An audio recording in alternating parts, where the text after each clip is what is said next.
following program contains strong sexual content. Viewer discretion advised. Today, on an all-new Dr. Phil, the emotional conclusion to forgiving the unforgivable. You've denied the alcohol, you denied the porn, you've denied everything. A family breaking apart. In this moment, you understand that your daughters were molested. I dropped the ball. I didn't see the guy that way. From a breakdown. What do you think I feel every day? I feel shame. It is my fault. To a breakthrough. I wasn't the best mother there ever was in the world, but I thought at least I had a mother instinct. Oh, God, forgive me. Plus, he told me that he lived in England and that I was the love of his life. She met the perfect man on Facebook. You're talking about marriage and a future before you've ever even looked the boy in the eye? But 10 months later, I was starting to have a bad feeling about all this. the truth came out. It just hit me like a ton of bricks. He was engaged with 5 kids. He is a gutless cheater. I needed to know why he did this to me. I know this is painful for you. Now, I sent Leslie 5,000 miles in search of this man. she confronts her betrayer. There is potential danger here because we don't know how he's going to react. This is it up here on the left. I'm very nervous all of a sudden. He's coming. Yesterday, you met 2 sisters in anguish over the sexual abuse they suffered as children at the hands of their stepfather. Now, they blame their mother for standing by, allowing it to happen, and doing nothing. It became very heated and tensions ran very high. Here's what happened. My mother allowed me and my sister to be sexually molested by her ex-husband. One night, I got up and I glanced at Katrina's room, and what I thought that I saw was Don on top of Katrina. I was convinced at that time that it was a nightmare. What type of mother allows this to happen? If my kids would have come to me and told me Don's touching us, don't think for a second that he wouldn't have been out the door. I feel like my mother served me on a platter to a predator. Do you know that these girls have been molested? No. I kept asking you kids, what's going on? Taking us in the bathroom and showing him our breasts? You did that, Mother. Did not. And you don't think you helped him by giving us alcohol and watching soft porn in front of us? I did give wine coolers. It was good for the bowels. That's great for the freaking bowels. That's great. What was the logic in having this man sleep in the bed with your 2 daughters? I was convinced he was a great guy. You see your husband laying on top of her, and you turn and walk away? I don't know what he did to you kids. He sexually molested us. That's all you freaking need to know. You came over and you dialed his number and you told us to get on the phone and apologize to him for going to jail. Under what theory do these victims have to apologize to their abuser? Maybe I thought everything could just go away. When you're a mother, it is your job to stand up and protect your kids.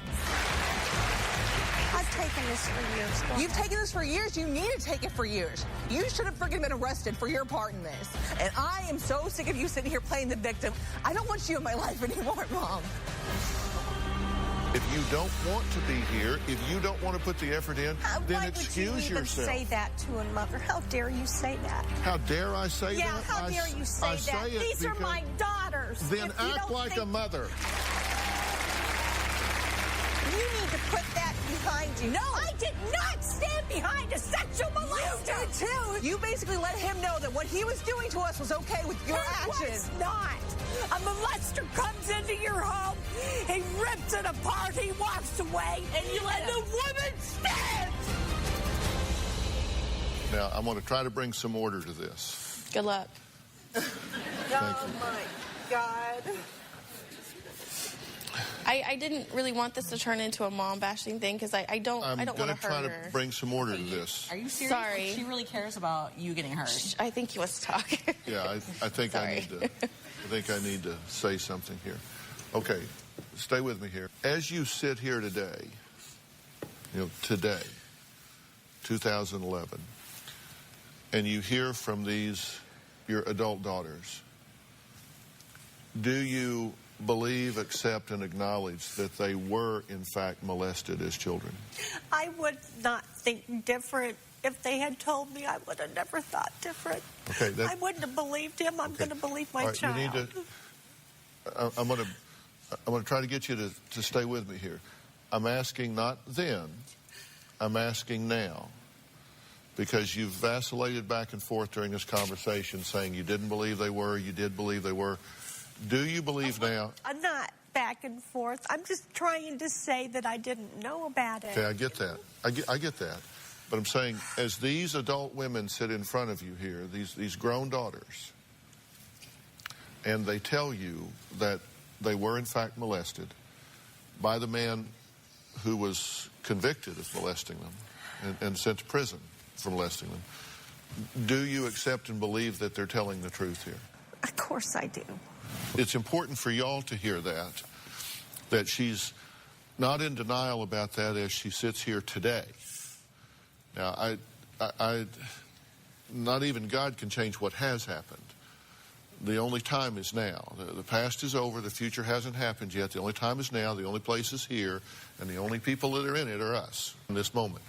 And in this moment, you understand that your daughters were molested. Yes, I do. And you understand that despite what your intentions were, that this happened on your watch. I took full responsibility for that. I have taken full responsibility for that. But okay. He's not around to blame. Okay, so I'm the one that they put it on. And I don't doubt anything. I don't doubt anything. If the kids said they were, they were. Okay, stay with me here. So you understand that they were in fact molested and that it happened on your watch. But the point is that they now want to get closure on their issues with you because they say that as a mother, they wanted you to protect them. When he was in their room, they laid there wanting to hear your footsteps in the hall. Why didn't they you wanted to hear. Why didn't you just say back then before I married him, why didn't you just say Kathy? children are not children? Why didn't somebody say? She was too... Kathy, now hold on. You understand when you say that, you're blaming the victim. No, I'm not blaming the Kathy. victim. I'm just saying, why didn't somebody say? My God, Kathy. I didn't see him like that. Kathy, when you say that, you're blaming the victim. You're saying you as children should have told me. Okay, then I dropped the ball. I didn't see the guy that way. Okay, that's important for them to understand. Now, they may be thinking a blind man could see this. I get that. I understand I'm not the one that was molested. You don't understand. Kathy. It's like looking at a mirrored vision the opposite way. Kathy. What's happening to you is not happening to me. I'm Okay. not looking for it. Kathy, I understand we can't change what happened. What I'm trying to tell you is they're saying that they felt like you had a higher priority than them. Don't respond, just listen. That you had a higher priority than them. That you were more concerned about losing your husband, losing your income, losing your stability, that it made you not want to see something that threatened that. That something caused you to turn a deaf ear and a blind eye to what was going on, and that makes them feel like they were not worthy, that they weren't treated the way they believe children should be treated, that I believe children should be treated. And I have to say, I have to say, and I don't mean this as an insult, I really mean this as an observation.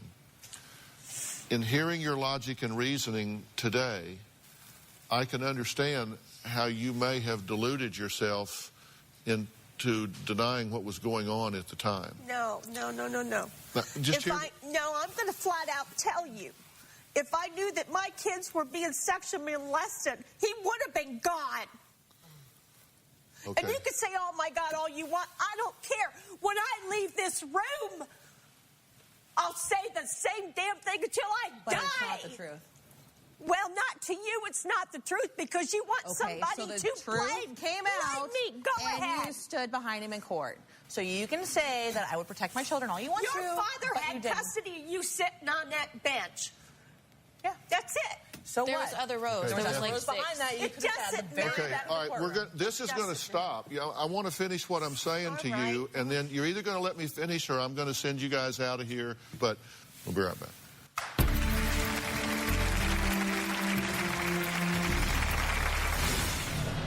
I wasn't the best mother there ever was in the world, but I thought at least I had a mother instinct. Maybe I'm wrong. Oh, God, forgive me. And later, I met a man on Facebook. He told me that he lived in England, that I was the love of his life. I received a letter from one of the women on his Facebook list. She said that they were engaged with 5 kids. I miss him so much. I felt like that maybe this was the one. I need answers. I need closure to this. I'm getting ready to go up to the door and knock, but I have to see him and make him face me.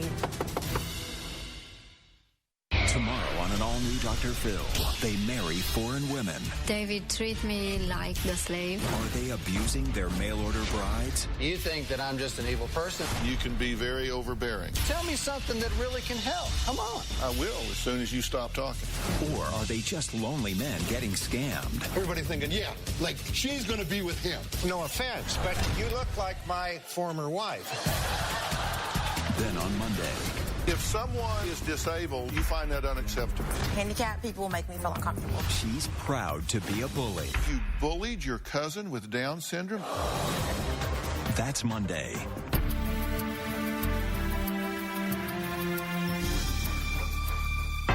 They don't trust me to be alone with their children. I have only seen Katrina's son one time. My mother will never be unsupervised with my children. I do not want my mother around my son. I feel she's emotionally unstable, and I feel like she could harm him. I'd like to be with them and babysit them and give them the night off. I can't trust my mom to protect my kids. She didn't protect me, so what would be different? What I'm telling you is I want you to be empathetic to them. I want you to stand in their shoes and say they're feeling pain that their mother didn't protect them at the time.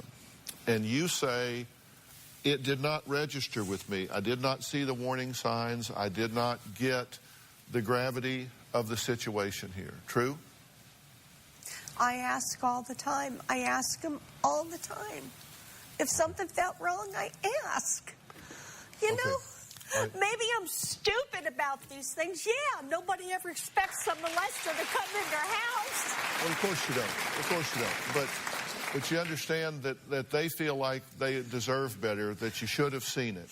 And all they need from you at this point is for you to not worry about yourself in this, but just to say, I wish I had been there for you. I'm sorry that I didn't see it. I'm sorry that I didn't react to it. What do you think kills me every day? What do you think I feel in my heart every day when I look you girls in the face? I feel shame. That's what I feel. I feel shame. Oh, my God. It is my fault. He's the molester, but I take the blame. 100%. Do you want closure from me for that? You may have it. I'm the one. I dropped the ball. Right here. I was a mother. I wasn't the best mother there ever was in the world. My mother died at 12. I wasn't taught a lot of things. But I thought at least I had a mother instinct. Maybe I'm wrong. Oh, God, forgive me. Kathy, listen to me. You can be a mother now. You know, we never get through being parents. You can be a mother now. And you can sincerely say, look, I wish I'd done a better job, and I'm sorry, and I apologize for that, and I want to move forward with this. It's not about you taking all the blame for what he did. What they're saying is they want to talk to you about what you didn't do. And those are two very different categories. They're not blaming you for him molesting them. They're blaming you for what you didn't do when he did. That's the difference. Do you get the difference? And all you can say is, I dropped the ball. I mean, there's nothing else she can say but that. But you understand what they're wanting. They're wanting to feel like that they matter to you and that you want them to do well. You guys know that. No, they don't know that. What do you girls want? What do you want, babe? She wants closure. I don't want anything from you. You're going to walk off the stage and just forget me. Pretty much. That's what I've been doing. Okay. All right. Anything you want to say? Thanks for finally being honest. I've always been honest. No, you haven't. And I knew you were lying when you said About what? everything I know you know. And I knew you were lying. I knew it. And it's hard for me to figure out what's best for me when I've blacked out most of everything that's happened. And I needed those pieces from you. And you've given me those pieces. I need... I've told you guys all these things. Have you been listening? No, you have not. You've denied everything. You've denied the alcohol. You denied the porn. You denied all that stuff. I didn't sit there and watch porn. I like the Red Shoe Diaries. But what we're trying to say is that was not appropriate for children to watch. He's getting big now. That means he's taking control. Okay. There's nothing else you want to say to your mother at this point? There's nothing else you want to say? There's a lot I want to say, but part of me is just like... Okay. Is there anything you want to say to them that you haven't said? Other than I love you and I'm sorry. I'm sorry. Right. I'm Anthony? totally sorry. I want to introduce you to Anthony Haskins here.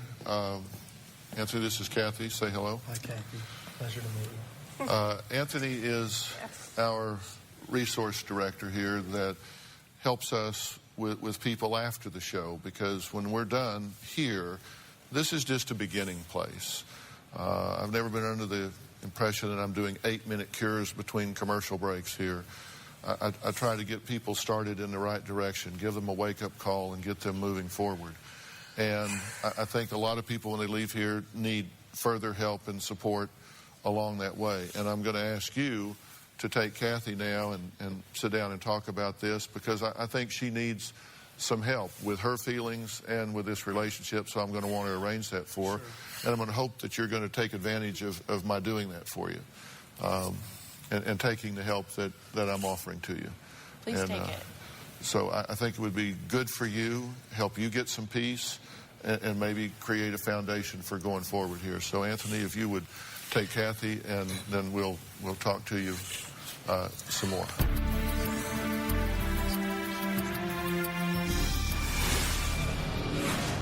I know that they're trapped in the past. It puts a big barrier between me and them. Unless we can get past that, we're all going to end up just splitting up and going our own ways. Monday on an all-new Dr. Phil. I love being a bully. It's her world. You bullied your cousin with Down syndrome? She is disgusting. Have you seen her? The rest of us just live in it. If someone is disabled, you find that unacceptable. Handicapped people make me feel uncomfortable. She is a self-proclaimed bully. You can't even look at me? I don't want to look at you. Has Kelly Catrone met her match? I'm going to apologize in advance for anything that might be said here. Asian lady, let's get this order done. She even bullies Glee actor Max Adler. The show takes a stand against bullying. You're promoting bullies is what you're doing. Do you ever watch Glee? No. Then don't judge what you don't know. And you know everything No, wait, about let me finish. No, I'm talking here. See that name up there? I do. That's me. Okay. That's Monday.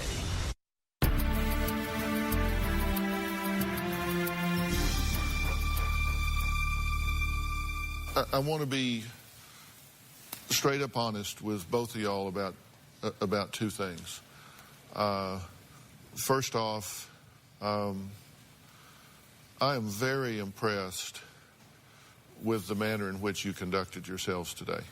I think, seriously,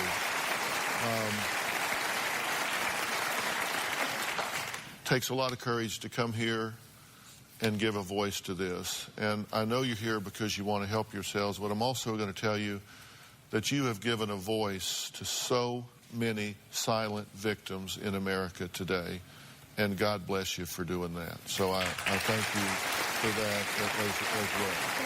What you want to say? I just wanted to tell those victims out there that if you're going through something like this, it's not your fault. You have nothing to be ashamed of. And if you can't tell your mom or your dad, tell your friends, tell your teachers, tell somebody, because you don't deserve what's happening to you. And it can get better, but you have to stand up and say something. And I think y'all have said that well. So that's what I mean. You know, you get a little excited sometimes, but I think I think you've said some very, very important things here. The second thing I want to say to you, I guess there are actually three things. The second thing I want to say to you is sometimes we have to give ourselves what we wish we could get from our parents. How do you do that? Because what you need from her, and I'm not saying this to be condescending about your mother, but I think she has a limited emotional capacity to give you what you need. I think that asking her to do more than what she did today would be like asking her to get taller. You know, just say, we're going to sit here till you get taller. Well, you can think about it. You can really struggle, but you just can't get taller. If you ask someone to do something that they just don't have the capacity to do, then you just get into a vicious circle. She clearly gets and understands what she's done wrong here. She has a hard time wrapping her mind around that, to emotionally be accountable with that, but she gets that. She's overwhelmed by it, but she gets it. And this is a problem that she's had throughout her life. She goes into a survival mode, and a very selfish, egotistical survival mode, and y'all have suffered the brunt of that, and I'm sorry for that. But you know what I wish she could say is,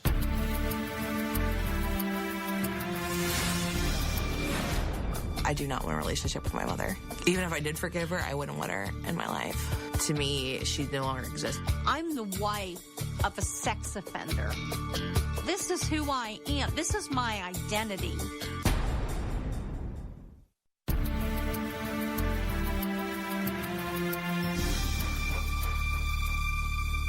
You know, what I wish she could say is, there is no excuse. I was sick at that time in my life, and that pathology harmed you, and I will spend the rest of my life healing so I can give you better. That's what I would love to hear from her, for her to say, I am sorry, I have damaged you, I have allowed you to be damaged, and I'm sorry. I wish I could do that over, but I can do it better. And I'm going to spend the rest of my life trying to do that. And I am sorry. I believe you. I get it. And I was wrong to not react at the time and in the moment. I wish she could do that. I wish she would then say, I am so proud of the young women that you have become. I am so proud of you as young women and mother and all of these things. And know that you have... You know, we got a saying in Texas, you got to rise above your raisin. You know, we always hope our next generation does better, our next group does better. And you have stopped this legacy. You don't have this self-destructive bent that she does. And so you've risen above your raisin, and that's a good thing. And you say, how do you give yourself what you wish you could give from her? That's how. You acknowledge yourself and each other, that you have fought this and you have overcome. And I'm proud of you for doing that. And the third thing I want to say is, you unquestionably have a challenge in front of you, and that is to forgive this woman.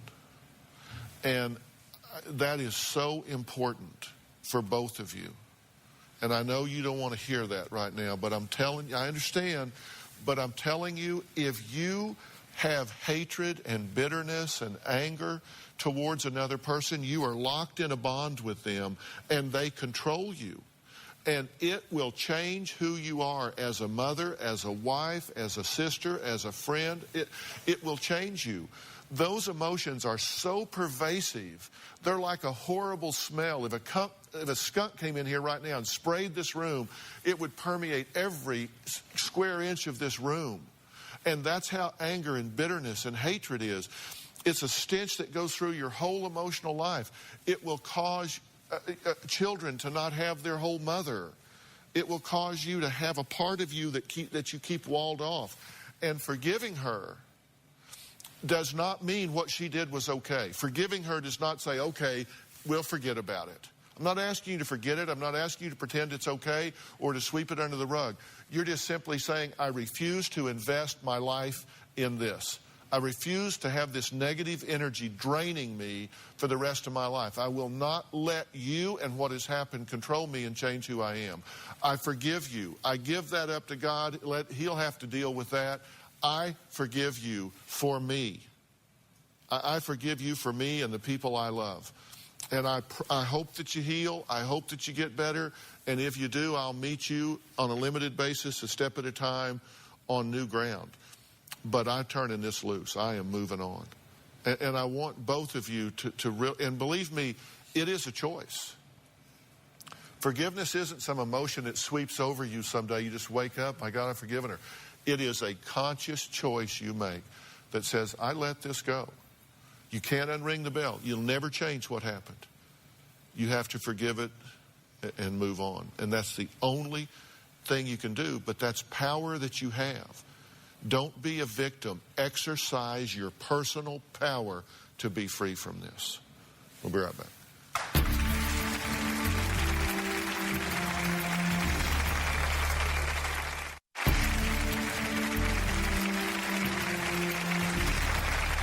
Leslie says that she thought she had found the man of her dreams. Unfortunately, her dream man proved to be anything but.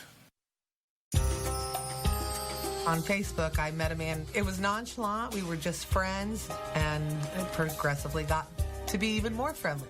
He was so easy to talk to through Skype. He told me that he lived in England and he was divorced. I felt this was something special. This was so different than any other relationship I've ever had. He told me that I was the love of his life, and he's absolutely the love of my life. What woman wouldn't eat that up? He would occasionally disappear, and whenever I would say things like, you're with another woman, he would say, when do I have time to be with another woman? When I'm not working, I'm talking to you. I wasn't just picturing a future with him. We were planning a future. We were talking weddings and houses and whatnot. But when he didn't call, I messaged him. I tried calling him. I was starting to have a bad feeling about all this. The next day, I decided to write a few of the women on his Facebook list and sent them a letter saying, woman to woman, would you just let me know if he is the type of guy that I could trust? I received a letter back from one of the women, and it said, I'm not happy about this. She said that they were engaged with 5 kids, and they'd been together 7 years. At first, it was just shock, and then it just hit me like a ton of bricks. So I phoned him, and he hung up on me. I need answers. I need closure to this. I need to know why you would spend 10 months building a relationship that you knew was going nowhere. I've cried every day over the last month. There's a lot of sadness because I felt like that maybe this was the one. I miss him so much, and I feel so lost. So was Mike really engaged? Did he really love Leslie but couldn't leave his fiancée? Now, she needed answers. So I sent Leslie and private investigator Frank Kopus 5,000 miles to the United Kingdom in search of this man. I'm getting ready to go catch the airplane to go to London. I'm excited but nervous. My passport and ticket.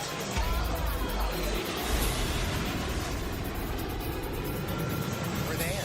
London, at least. All right, Leslie, we're going down here to where Mike lives. There is potential danger here because we don't know how he's going to react. Okay. And I've already been in touch with the FBI in England as well as the local authorities, but your safety is number one here.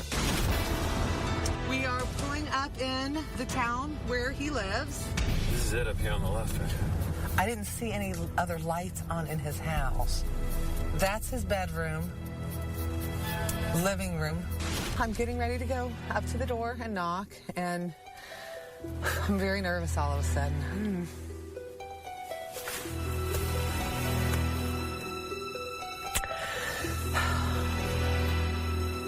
This could go any way, from him shutting the door or that foolish little hope I still have that he'll realize he made a mistake by not picking me.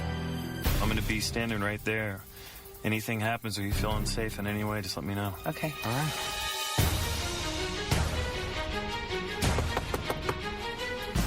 He's coming. Hi. I was hoping you'd talk to me. Come on.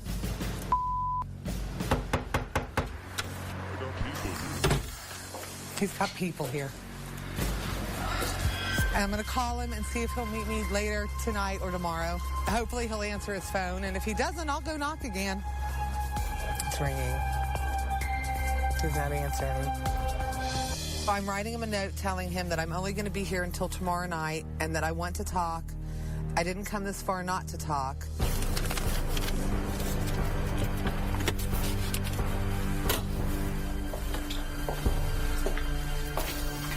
Somebody got it. That's them right now. All right. The fiance and daughter are leaving. But hold on. She could just put the kid in this cabin. No, they're both going. Let's do this. You gonna talk to me? No. You gonna talk to me? I want to talk to you. I just want to talk to you. Don't leave. I'm going to call the police. Here, take the mic. Come on. I do not have a mic. I will show you. I will prove to you I don't. Will you talk to me? She's inside.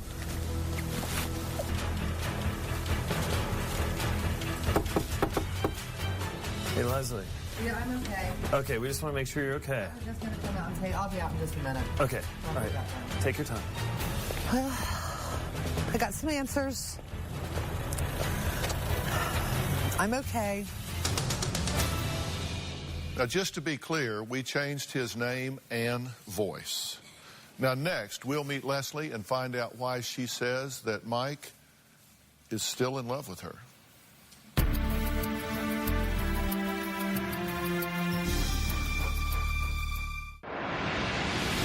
I sat down on the couch and he sat down on a chair. I started out by just saying, why did you do this? Well, I don't understand all this. And he said, I just let it go too far. And I said, but did you ever love me? And he said, I liked you so much. And I said, oh, you liked me. He did give me a kiss, and he gave me many, many long hugs and said this wasn't the way it was supposed to be. I love him. I love him. I do love him. But you know what? You got to be loved back. You've got to be loved back. I don't think my brain is processing all of this yet. It's weird being in this town and not being with him in this town. But I also feel like I'm ready to be done with him. I'm ready to get over him. But the fact that I still have been in love with him for so long makes this really hard. Okay, are you going to get sucked back into this? I certainly hope I'm not that stupid.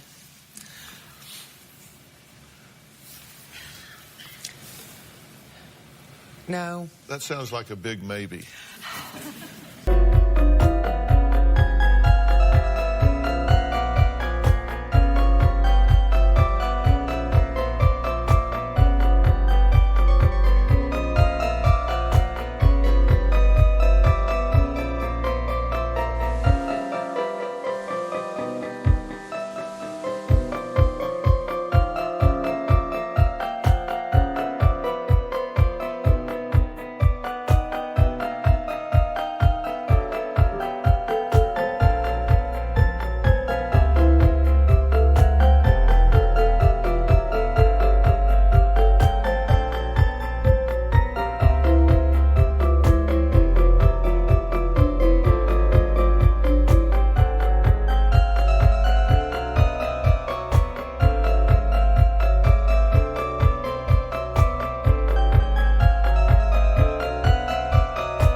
love so quickly. And no, I'm not going to get sucked back in. Okay. But I need to, how do I get over this? How do I not want to answer an email? Has he been in contact with you since? He called when we were leaving. He called me at the airport on the producer's phone and basically said that he was so sorry and that he wouldn't have treated me at the door like he had he known I was coming, because he left. Yeah, if he'd known you were coming, he would have been gone. And to email him how I'm doing in the future. And you haven't done that? No. And I haven't looked to see, well, we looked that night to see if he had emailed me. I haven't had computer access, but no, I wasn't going to answer him.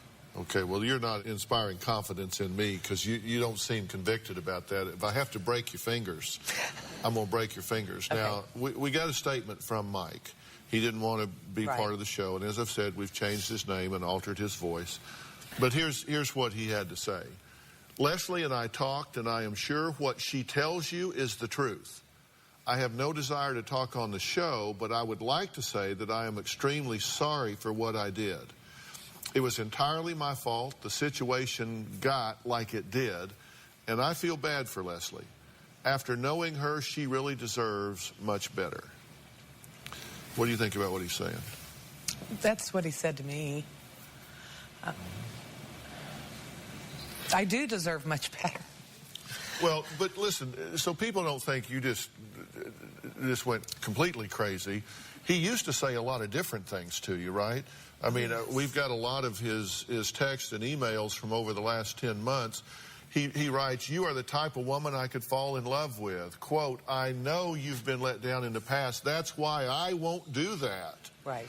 Quote, "Told my mom and dad my plans to be with you." Quote, "You may miss me, but I bet I miss you more." Quote, "I just want to rip you out of my dreams and hug you."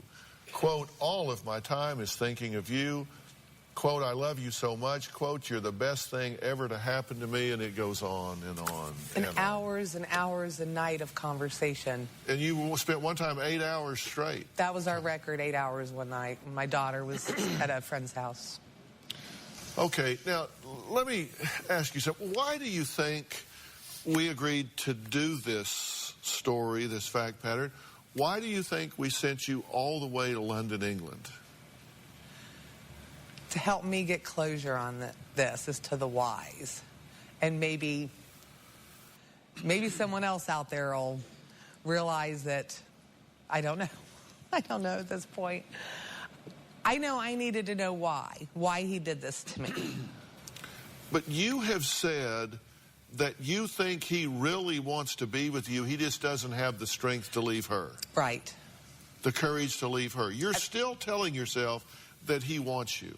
I still believe that he just doesn't have the courage to leave. He even said when I was in there, he says, "We could have been good together." And I'm like, yeah, we could have, but you don't want to leave her. But then again, I don't want to cheat her, and he's a cheater on her. Well, yeah. I know. That's where my brain is. Come on, do you think if he left her to come be with you, every time he was in there on a computer, you wouldn't be going, "Hey, buddy, exactly. Who are you talking to now? Exactly. I know how we met, and you're in there, all of that." I mean, if they'll do it with you, they'll do it to you, right? Exactly. So, I mean, come on, you got to have some common sense about this. When you get on the internet, and listen, I think the internet's great. I think there's a lot of good things about it. I think internet dating sites can be very efficient ways to meet people. I think it can be great, but you've got to have some common sense. It is not commonsensical to let this relationship go this far before you ever met somebody. Because if he cared about you, if he loved you, a meeting would have taken place before 10 months. Well, and it was supposed to. But then something always happened that he couldn't come. You know why? Because this was her, yeah. No, not because of her, because of him. This was a fantasy for him. Right. She's in there with 5 kids. He goes in a room and locks the door and says, oh, let's go to Fantasyland. I found a girl in America. Woohoo, look here. We're just going to play house. We're going to tell all these love stories. This is all great fantasy. Right. But on my end, I didn't see the her. I saw the, well, I had a $400 cell phone bill. I'm going to have to wait another month to get the tickets. You know, that's what I was told and believed because it made sense. No, it didn't make sense. It makes sense in a world of nonsense. But for you to go to the point that you're talking about houses and relationships and marriage and a future before you've ever even looked the boy in the eye. And we both thought that was crazy. We both said the same thing. You were right. Yes, I know. But now you've got to decide, look, this was a fantasy. This was a fiction. I was in love with text messages. I was in love with a voice on the phone. And what you're doing now is you are a bit in mourning, right? You're a bit in mourning, and I get that, and I'm sorry for that. I know this is painful for you, and you've been very courageous to talk about it now, but I know this is painful for you. But understand this.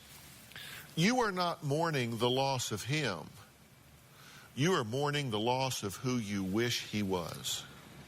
And that's very different. It's very different to mourn the reality or mourn the fantasy. Right. And if he was everything, you said, what girl wouldn't love this? Yeah, right. That's true. That's not what he was. You're right. You're right. So understand, be sure you mourn for the right thing. Right. You mourn for the loss of a dream. You mourn for the loss of a concept, not the loss of the man. Because what he is a gutless cheater that goes in the other room while she's in there wiping noses on 5 kids and he's in there playing Fantasyland with you on the internet. Right. You're going to mourn that? No. So it's a lesson learned. Right. It's a lesson learned. You're right. And you went to London? I did go to London. I mean, had you ever been to London before? No. Never had a passport before. I see you're expanding your horizons. I have, haven't I? Expanding your horizons. We'll be right back.